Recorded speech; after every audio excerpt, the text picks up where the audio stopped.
oras natin sa buong kapuluan ng Pilipinas, 11:34.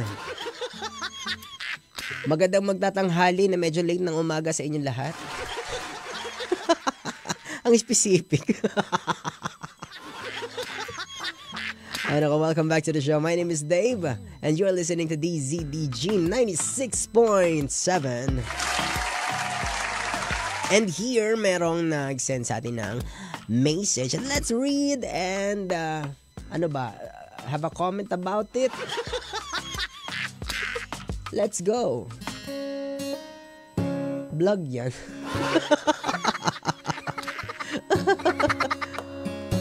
Sabi niya dito, Hi Dave, itago mo na lang ako sa pangalang Jonah. Hi Jonah. Sapat na ba yung good provider lang si partner pero walang oras?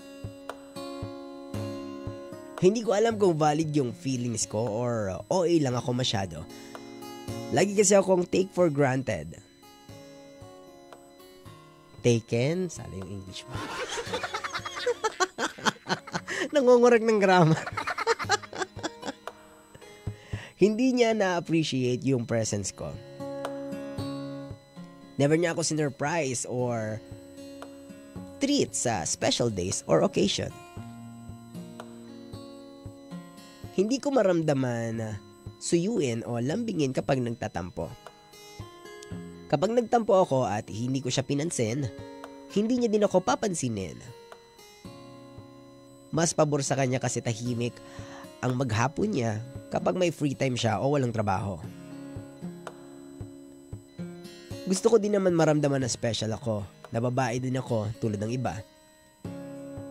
Pakiramdam ko sobrang pangit ko na kasi napapansin ko super attracted siya sa mga babaeng mas bata at sexy tuwing nasa labas siya. Nang dahil dyan ang daming nabuong insecurity sa akin. Bumaba yung self-confidence ko na to the point lagi akong naiiyak. Sana matulungan mo ako Dave. Muli ako si Jonah, more power sa DZDG. Hi Jonah! Ito naman lagi natin sinasabi, no? Yung situation kung saan ka nandyan, you deserve that kung yan yung tinotolerate mo. We deserve what we tolerate. Diba? Lagi namang be intentional and be klaro sa partner natin. Lagi namang ganon. Magjowa na kayo diba? Magpartner kayo. Sabi mo nga, diba? So you can say yung mga bagay na dinadamdam mo, yung mga bagay na negative sa feelings mo, diba? You can be open sa partner mo. Kaya nga kayo partner, dapat pinag-uusapan. Communication is key pagdating sa relationship, diba? So, ipaparating mo sa kanya ng walang halong galit, walang halong drama, walang halong walang halong teleserye. Diba? Sabihin mo sa kanya yung mga bagay na yon na gusto, yung mga gusto mo at yung mga bagay na ayaw mo. Lagi naman ganun. Lagi nating i-clear sa partner natin yung mga bagay na ayaw at yung mga bagay na gusto natin, diba?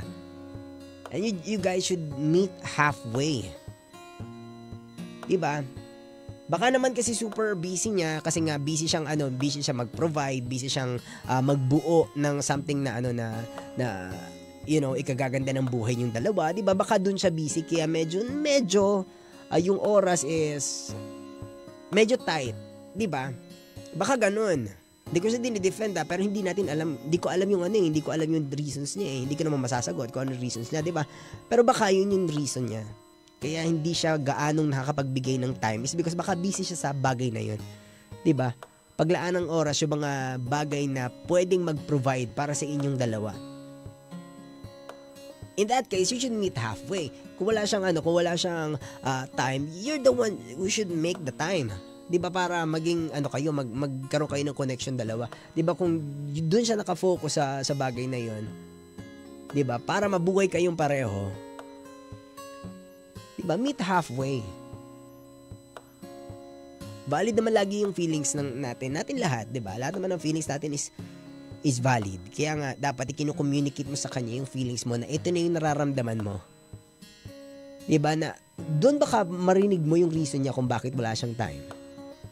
And try to understand. Diba? Minsan kasi, sa pag-uusap, diba, sa communication, diba, laging we tend to not listen. Lagi lang tayong sumasagot, 'di ba? Nakikinig lang tayo parang may maisagot, 'di ba? Ganun eh. Ganun yung nangyayari natin. Minsan talaga sa communication, it's better to listen than to talk eh.